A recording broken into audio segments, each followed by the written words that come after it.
पिता के जीवन में पुत्री बनकर कौन आती है? पुराणों से मिला एक अविश्वसनीय सत्य।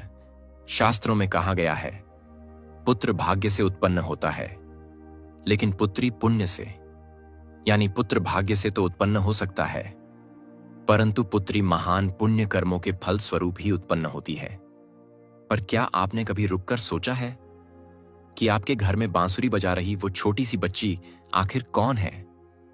वह ऐसा क्यों कर रही है? क्या उसने सच में आपका घर चुना? एक पिता के जीवन में पुत्री मात्र एक संतान नहीं होती, वह एक अलौकिक रहस्य होती है। समाज में यह सर्वमान्य धारणा है कि पुत्री ही आने वाली पीढ़ी की संपत्ति होती है, परंतु पुराण कुछ और ही कहते हैं। पुत्री वह शक्ति है जो पिता के वंश के 7 कुलों को बचा सकती है। आज की इस लंबी और गहन चर्चा में हम एक बेटी के रूप में जानेंगे कि पिता के जीवन में वास्तव में कौन आता है। ऋषियों ने पुत्री को लक्ष्मी से भी अधिक स्थान क्यों दिया? अंत तक वीडियो देखें, क्योंकि अंत में गरुड़ पुराण से जुड़ी ऐसी जानकारी दी गई है जो आपकी बेटी के प्रति आपका नजरिया हमेशा के लिए बदल देगी। सनातन धर्म में ऋणानुबंध एक बहुत ही गहरा और शक्तिशाली शब्द है। हम इस संसार में किसी से भी यूं ही नहीं मिलते। शास्त्रों में कहा गया है, जब कोई आत्मा पुत्री के रूप में पिता के घर में प्रवेश करती है तो उसके पीछे 3 मुख्य कारण हो सकते हैं। पहला, सद्गुण का पुरस्कार। यदि एक पिता पिछले जन्म में बहुत परोपकारी और दयालु थे तो एक पवित्र आत्मा उनकी सेवा करने के लिए बेटी बनकर उनके घर आती है। दूसरा, अपूर्ण प्रेम। कभी कभी पिछले जन्म का कोई प्रियजन जिससे आत्मा का गहरा जुड़ाव होता है, वही बेटी बनकर उस अधूरे प्यार को पूरा करने लौटती है। तीसरा, वंश मोक्ष। पद्म पुराण के अनुसार यदि किसी वंश के पूर्वज मोक्ष की प्रतीक्षा कर रहे हों तो उस वंश में एक आत्मा पुत्री के रूप में आती है जिसका सद्गुण 21 पीढ़ियों को मुक्ति दिला सकता है। हम में से कई लोग सोचते हैं कि बेटी का मतलब खर्चा होता है, लेकिन धर्म ग्रंथ कहते हैं बेटी का आगमन बैंक बैलेंस नहीं बल्कि परिवार के पुण्यों का संतुलन बढ़ाता है। पुत्री की महिमा समझने के लिए हमें हिमालय के राजा और माता पार्वती की कहानी देखनी होगी। हिमालय के राजा पर्वतों के स्वामी थे, लेकिन उनके हृदय में शांति नहीं थी।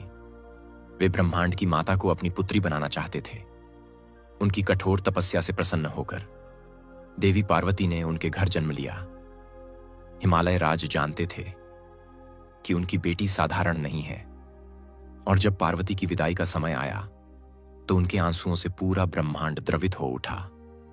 इसे दुनिया का सबसे कठिन काम कहा गया है, क्योंकि उस क्षण एक पिता जानता है कि वह सिर्फ अपनी बेटी को नहीं, अपने भाग्य, अपनी लक्ष्मी को विदा कर रहा है। एक पिता जो अपनी बेटी का सम्मानपूर्वक पालन पोषण करता है और उसे योग्य हाथों में सौंपता है, वह ब्रह्मलोक का अधिकारी बनता है। यह है पुत्री का उपहार। हमारे समाज में एक गलत धारणा है कि बेटी दूसरों की संपत्ति होती है, लेकिन ब्रह्म वैवर्त पुराण इस विचार का खंडन करता है। वह कहता है बेटी पिता की ही संपत्ति होती है। एक बेटी अपने पिता की सुरक्षा कवच होती है, जो उसे बुढ़ापे में और कठिन समय में टूटने नहीं देती। एक पुत्र वंश को आगे बढ़ाता है, लेकिन एक पुत्री 2 वंशों को जीवित रखती है। शास्त्रों में पुत्री को आश्रम कहा गया है, अर्थात जिसकी छाया में पिता को शांति मिलती है। ध्यान दीजिए, जब कोई पिता दिन भर की मेहनत के बाद घर लौटता है और उसकी बेटी मुस्कुराकर पापा कहती है तो उसकी सारी थकान पल भर में खत्म हो जाती है। यह कोई साधारण रिश्ता नहीं है, यह आत्मा का जुड़ाव है। हिंदू विवाह में कन्यादाता यानी पिता का स्थान सर्वोच्च होता है, क्योंकि वह केवल बेटी का नहीं बल्कि अपने अहंकार और मोह का भी त्याग करता है। गरुड़ पुराण के अनुसार उस समय पढ़े जाने वाले मंत्र पूर्वजों को प्रसन्न करते हैं और उन्हें उच्च लोकों में स्थान दिलाते हैं। जिनके पास पुत्री नहीं होती वे इस महान पुण्य से वंचित रह जाते हैं। इसलिए पुत्री होना ही सर्वोपरि है। आधुनिक विज्ञान भी मानता है कि पिता और पुत्री का रिश्ता सबसे गहरा होता है। जब पिता अपनी बेटी से प्रेम करता है तो उसके मस्तिष्क में ऑक्सीटोसिन बढ़ता है, जो उसकी खुशी और आयु दोनों को बढ़ाता है।